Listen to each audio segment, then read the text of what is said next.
નમસ્કાર મિત્રો, સ્વાગત છે તમારું મારી યુટ્યુબ ચેનલમાં। તો આજની કહાની ખૂબ જાણવા અને સમજવા જેવી છે, તો ચાલો શરૂ કરીએ આજની કહાની। થોડા વર્ષો પહેલાની આ સત્ય ઘટના છે। વડોદરાથી થોડા દૂર વસેલું નાનું એવું કોયલી ગામ। આ ગામમાં એક મનસુખરામ માસ્તર અને તેમના ધર્મપત્ની ઉજંબા રહે। એ ખૂબ જ પ્રામાણિક, કર્તવ્યનિષ્ઠ અને ભક્તિભાવભર્યું કુટુંબ, સરળ અને સાદું એવું જીવન જીવતા હતા। તથા ડાકોરના રણછોડરાયના ચરણોમાં અપાર શ્રદ્ધા।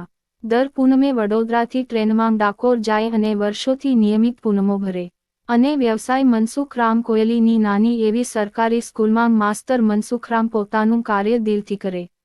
છોકરાઓને સરસ રીતે ભણાવે, સંસ્કારની વાતો કરે અને પોતાનું કર્તવ્ય પૂરેપૂરી નિષ્ઠાથી નિભાવે। સ્કૂલનો મોટા ભાગે બધો ભાર અને જવાબદારી તેમના માથે। એ સમયે સ્કૂલમાં રજાઓ ન મળે, એટલા માટે નાની સ્કૂલ અને નાનું ગામ હોવાથી બીજા કોઈ શિક્ષક પણ નહીં।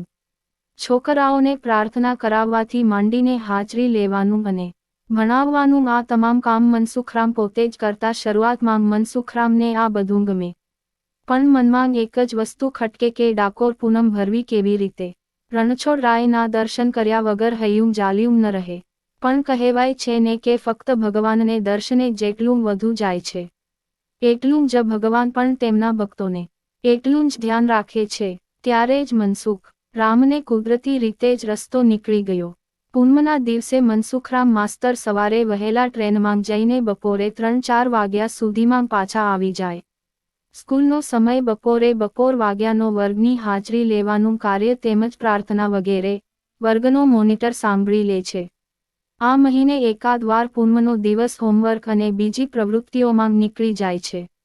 મનસુખરામ માસ્તર ખૂબ જ નીતિવાન છોકરાઓને પૂનમના દિવસે જે ભણવાના કલાકો બગડે એના બદલે તેઓ બાકીના દિવસોમાં એ સમય વધારે ભણાવીને સરભર કરી દે। આમ તેઓ તેમના કોઈ પણ કાર્યમાં કોઈ કચાશ નથી છોડતા। આવી રીતે સમય વીતતો ચાલ્યો ગયો। મિત્રો, કહેવાય છે ને કે ગામ હોય ત્યાં ગંદકી પણ હોય। એ કોયલી ગામના કેટલાક પંચાયતિયા લોકોથી મનસુખલાલ ની કર્તવ્ય નિષ્ઠા સહન ન થઈ। તે તેમાં ખામીઓ શોધવા લાગ્યા। મનસુખલાલ શું કરે છે, છોકરાઓને શું ભણાવે છે, તેના પર વોચ ગોઠવી એકથી બીજા કાને વાત ફેલાય। ઓટલા પરિષદો થઈ।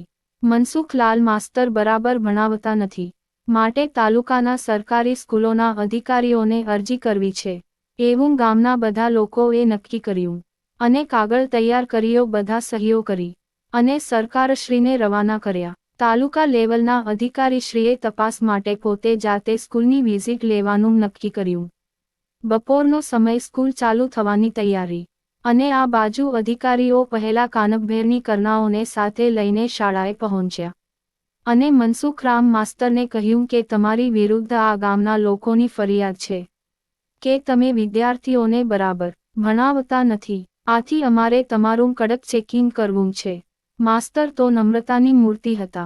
એમણે કહ્યું, જરૂર સાહેબ, પણ હમણાં પ્રાર્થનાનો સમય છે, માટે આપ થોડી વાર બેસો, હું આપને બધી વિગતો અને હાજરી પત્રકોના ચોપડાઓ આપું છું। અધિકારી શ્રી બોલ્યા, ઠીક છે, એમ રાખો।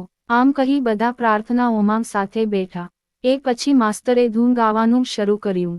વૈષ્ણવજન તો તેને રે કહીએ એ ભજન ગાયું અને અધિકારીઓ તો રીતસર એમાં ડૂબી ગયા। એ પછી વિદ્યાર્થીઓની શિસ્ત, તેમની ભણવાની રીત અને પત્રકો જોઈને રાજીના રેડ થઈ ગયા। એ સમય પ્રમાણે તેમના પગારમાં 3 રૂપિયાનો વધારો કરતા ગયા અને આ બાજુ ફરિયાદ કરનારાઓના મોં સિવાય ગયા। પોતાનો પ્લાન ઊંધો વળતો જોઈને ફરિયાદીઓ વધારે ખીજાયા। મનસુખરામને બરાબર પાઠ ભણાવવાનું વિચાર્યું। તેમણે આ વખતે જિલ્લા શિક્ષણ અધિકારીના મુખ્ય ઓફિસરને અરજી કરી અને 2-4 જણના મંતવ્યો સાથેનો મસ્ત મોટો લાંબો કાગળ લખ્યો। અધિકારીશ્રી એ નીચલા અધિકારીઓએ બરાબર તપાસ નહીં કરી હોય એમ માનીને પોતાના ખાસ નિષ્ણાંત ઓફિસરને મોકલ્યા। આ ઘટનાક્રમ ફરીથી ચાલ્યો। ચેકિંગમાં આવનાર બધા અધિકારીઓ મનસુખરામને કર્તવ્યનિષ્ઠા અને બનાવવાની રીત જોઈને તેમની પર ખૂબ ખુશ થઈ ગયા। આ વખતે તેઓ 5 રૂપિયાનો પગાર વધારો કરતા ગયા અને આ બાજુ પહેલા ફરિયાદીઓ મનમાં ખૂબ બળ્યા, પણ કરવું શું? કહેવામાં આ વિઘ્ન સંતોષીઓને ત્યાંથી ખબર પડી કે મનસુખરામ પૂનમના દિવસે શાળામાં હોતા નથી। બસ એમને મનસુખરામ સામે વેર વાળવાની અને મનસુખરામ માસ્તરને રંગે હાથ પકડવાની તક મળી ગઈ. આ વખતે તેમણે બધું પહેલેથી નક્કી કર્યું અને જિલ્લા શિક્ષણ અધિકારીથી પણ ઉપરના મુખ્ય શિક્ષણ અધિકારીને એમણે વિગતવાર કાગળ લખ્યો અને કહ્યું કે પૂનમના દિવસે જ ચેકિંગ કરવાનું જણાવ્યું. અધિકારીશ્રીએ પહેલા તો ના કહી, કારણ કે ચેકિંગના રિપોર્ટ તો પહેલેથી જ સારા આવતા હતા. પરંતુ આ વિરોધી લોકોએ એમને ગમે તેમ કરીને મનાવી લીધા. છેવટે મુખ્ય શિક્ષણ અધિકારીએ ગામ લોકોના આગ્રહવશ થઈને કહ્યું કે સારું, ચાલો, ગામના લોકોની આટલી ઈચ્છા છે તો હું પૂનમના દિવસે ચોક્કસ આવીશ. પૂનમનો દિવસ આવ્યો, પણ મનસુખ માસ્તર તો વહેલા પરવારીને સવારની ટ્રેનથી ડાકોર જવા રવાના થયા. તેમની પાછળ શું ષડયંત્ર ચાલતું હતું એનાથી તેઓ બિલકુલ અજાણ હતા. ગામના અમુક લોકો જાણતા હતા, પરંતુ નાત બહાર જવાની બીકે કોઈ તેમને સાથ આપતું નહીં. મધ્ય અને સ્કૂલનો સમય શરૂ થયાને કલાક એકની વાર હતી. ત્યાં શાળાનો એક વિદ્યાર્થી મનસુખરામ માસ્તરના ધર્મપત્ની ઉજબાને કહેવા આવ્યો કે બા, આજે મોટા સાહેબ ચેકિંગ માં આવવાના છે. ઉજબાથી નિશાશો નખાઈ ગયો. અરે, આ ગામના લોકો કેવા છે! બિચારા માસ્તરની આજે નોકરી જતી રહેશે, શું થશે? ધર્મદેવ મંદિર પાસે જઈને રણછોડરાય સામે જોવે છે.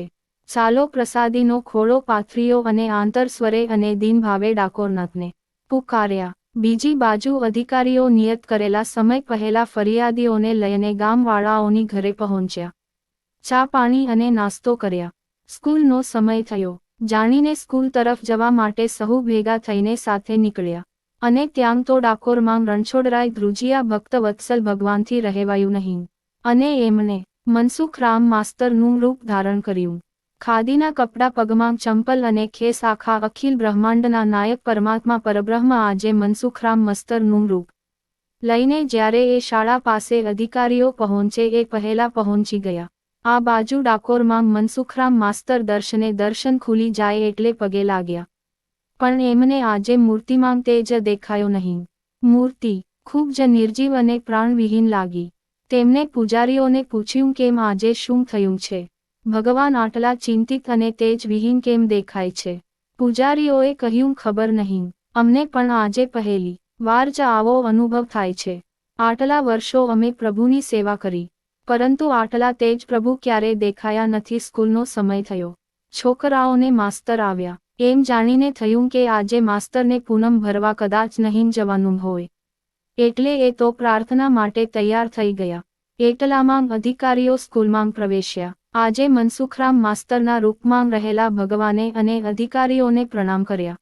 પહેલા ચાડી ખાનારો મનસુખરામને ત્યાં હાજર જોઈને વધારે અકળાયા.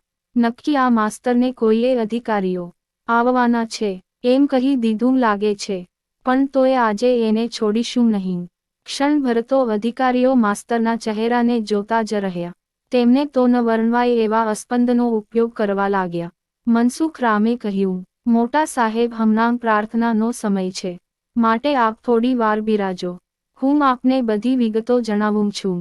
અધિકારીએ કહ્યું, ભલે માસ્તર, તમારે પ્રાર્થના કરાવી લો, પછી આપણે ચેકિંગ કરીએ. ગામના લોકોએ કહ્યું, ના સાહેબ, તમે પહેલા ચેકિંગ કરો. આ પ્રાર્થનાનું બહાનું કરીને આપનો કિંમતી સમય બગાડે છે. અધિકારીએ કહ્યું, તમે લોકો શાંતિ રાખો. ચેકિંગ કરવાની લીધે છોકરાઓને ભણવાનો નિત્યક્રમ આપનાથી ના બગાડાય. માસ્તરને એમનું કામ કરવા દો. ગામના લોકો ચૂપ થઈ ગયા. આજે સાક્ષાત ભગવાને ભગવાનની પ્રાર્થના કરી. જેમ બાલકૃષ્ણ ગોવર્ધન પૂજા કરી હતી એમ અડધો કલાક પ્રાર્થના અને બધો નિત્યક્રમ ચાલ્યો. વિરોધીઓનો વિરોધ હજી શમ્યો ન હતો. એમણે અધિકારીઓને ફરી ઉશ્કેરણી શરૂ કરી. આજે તો સાહેબ, તમે આ બાળકોને બરાબર અઘરા સવાલો પૂછો. એવા સવાલ પૂછો કે મનસુખરામ માસ્તરે શું શીખવાડ્યું છે એ બધું ખબર પડી જાય. ગામવાળાઓએ બરાબર ઉલટી સીધી વાતો શીખવાડીને અધિકારીને બરાબર તૈયાર કર્યા. તેમને પોતાના મનગમતા જ સવાલો તૈયાર કરીને અધિકારી પાસે એક ઉટપટક સવાલ પૂછાવડાવ્યા કે બોલો બાળકો, ભગવાન રામે કંસને કેવી રીતે માર્યો? પ્રાથમિક શાળામાં ત્રીજા ચોથા ધોરણમાં ભણતા બાળકો આવો સવાલ સાંભળીને શબ્દહીન બની ગયા. બધા બાળકો તો એક સાથે કેવી રીતે બોલે? તેથી અધિકારીએ કહ્યું કે આપને કોઈ એકાદ બાળકને પૂછી લઈએ, મનસુખરામે કહ્યું. જે સાહેબ આપને યોગ્ય લાગે તે બાળકને પૂછી લો. અધિકારી બીજી લાઇનમાં બેઠેલા બાળકને ઉદ્દેશીને કહ્યું કે બોલતો બેટા, ભગવાન રામે કંસને કેવી રીતે માર્યો. ભગવાનના રૂપમાં રહેલા મનસુખરામ માસ્તર છોકરા પાસે ગયા અને તેના માથે વાલથી હાથ મૂકીને કહ્યું, બેટા, મોટા સાહેબ પૂછે છે એનો યોગ્ય જવાબ આપ. આમ કહીને ભગવાને તેના ગાલે હળવેથી સ્પર્શ કર્યા અને એમ કરતાં પેલા બાળકની જીભને પ્રભુની ટચલી આંગળી અડી ગઈ અને ત્યાં તો સાક્ષાત સરસ્વતી બાળકની જીભ પર આવીને બિરાજમાન થઈ ગયા. બાળકને સમજણ ફૂટી એના મોંમાંથી વેદ મંત્રો નીકળવા માંડ્યા અને બધા લોકો મંત્રમુગ્ધ બનીને જોતા જ રહી ગયા. બાળકે અધિકારીને કહ્યું, સાહેબ, તમે ભાન ભૂલો છો. ભગવાન રામે તો રાવણને માર્યો અને કંસનો સંહાર તો ભગવાન શ્રી કૃષ્ણએ કર્યો. અધિકારીઓ પ્રસન્ન થઈ ગયા. ફરિયાદીઓનું કંઈ ચાલ્યું નહીં અને ઘણી તપાસને અંતે તો કશું જ હાથ લાગ્યું નહીં. અને ઉપરથી સાહેબ મનસુખરામ માસ્તરના કામની અત્યંત સંતુષ્ટ થઈ ગયા અને આટલી સુંદર કેળવણી બદલ મનસુખરામના પગારમાં આ વખતે 25 રૂપિયાનો પગાર વધારો કર્યો. ગામના લોકો તો જોતાં જ રહી ગયા. હવે બન્યું એવું કે આ બધું કામ પતાવીને ગામના લોકો અધિકારીશ્રીને સ્ટેશને મૂકવા ગયા અને એ જ સમયે એ જ ટ્રેનમાં જવા રવાના થયા. એ જ ટ્રેનમાંથી મનસુખરામ ડાકોરથી પરત આવી વડોદરા સ્ટેશને નીચે ઉતર્યા. મનસુખલાલ માસ્તર તો જોઈને જ ઓળખી ગયા કે આજે તો મારી નોકરી ગઈ. ત્યાં ને ત્યાં મનસુખરામ અધિકારીઓના પગે પડ્યા. સાહેબ, મને માફ કરી દો. મેં આ બધું જાણી જોઈને નથી કર્યું. હું વિદ્યાર્થીઓને બાકીના સમયે વધારે ભણાવીને તેમનું પૂરેપૂરું ધ્યાન આપું છું. સાહેબ, મને માફ કરી દો. અધિકારીઓ જોતા જ રહી ગયા અને બોલ્યા, અરે માસ્તર, તમે શું આજે મજાક કરો છો? માસ્તરે કહ્યું, અરે સાહેબ, મજાક નથી કરતો. હું સાચું કહું છું અને કોઈ દિવસ કોઈ વિદ્યાર્થીનું ભણવાનું બગાડ્યું નથી. આપ મારા વિદ્યાર્થીઓને પૂછી જુઓ. અધિકારીએ કહ્યું, અરે પણ માસ્તર, હમણાં અડધા કલાક પહેલા તો તમે સ્કૂલમાં હતા અને હમણાં સ્ટેશને ક્યાંથી આવી ગયા? તમે ક્યાં રસ્તે આવ્યા અને આ સીધા ટ્રેનના ડબ્બામાંથી કેવી રીતે નીકળ્યા? માસ્તરે કહ્યું, હું શાળામાં હતો. ના સાહેબ, હું તો ડાકોર ગયો હતો. અધિકારી બોલ્યો, શું વાત કરો છો? તો શાળામાં કોણ હતું જે પ્રાર્થના કરાવતું હતું, અમારી સાથે વાતો કરતો હતો? તમે અમારી સાથે 3 કલાક તો શાળામાં હતા. તો આ ગાડીમાં ક્યાંથી? માસ્તરની આંખમાંથી આંસુ ટપકી પડ્યા અને એ માત્ર એટલું બોલીશ, ક્યારે હું નહોતો. હવે અમને સમજાયું કે આજે રણછોડરાયની મૂર્તિમાં તેજ કેમ નહોતું. એ પછી કહેવાય છે કે ગામના લોકો માસ્તરના પગે પડ્યા. બધાએ એમની માફી માગી, એમની પ્રગતિ થાય એ માટે પ્રાર્થના કરી. પરંતુ માસ્તરે એ શાળાની નોકરીમાંથી રાજીનામું આપી દીધું. તેમને થયું કે જેનાથી મારા હરીને દોડવું પડે એવી નોકરી મારે શું કામની? તેમણે પોતાનું શ્રેષ્ઠ જીવન પ્રભુ ભક્તિ અને ભગવત સ્મરણમાં વિતાવ્યું. આજે પણ તમે વડોદરા પાસેના કોયલી ગામમાં જાઓ તો ત્યાં મનસુખરામ માસ્તરનું સ્મારક એ ઘટનાની તાજી યાદ કરાવતું એમનું એમ ઊભું છે. શ્રદ્ધાનો વિષય હોય તો પુરાવાની શી જરૂર પડે? મિત્રો, વાત પસંદ આવી હોય તો વિડીયોને લાઈક અને ચેનલને જરૂરથી સબસ્ક્રાઇબ કરી દેજો અને આ વિડીયોને તમારા પરિવાર તેમજ મિત્રોમાં જરૂરથી શેર કરજો. અને આ કહાની વિશે આપનું શું કહેવું છે એ કમેન્ટ બોક્સમાં લખવાનું ભૂલશો નહીં. ખૂબ ખૂબ ધન્યવાદ.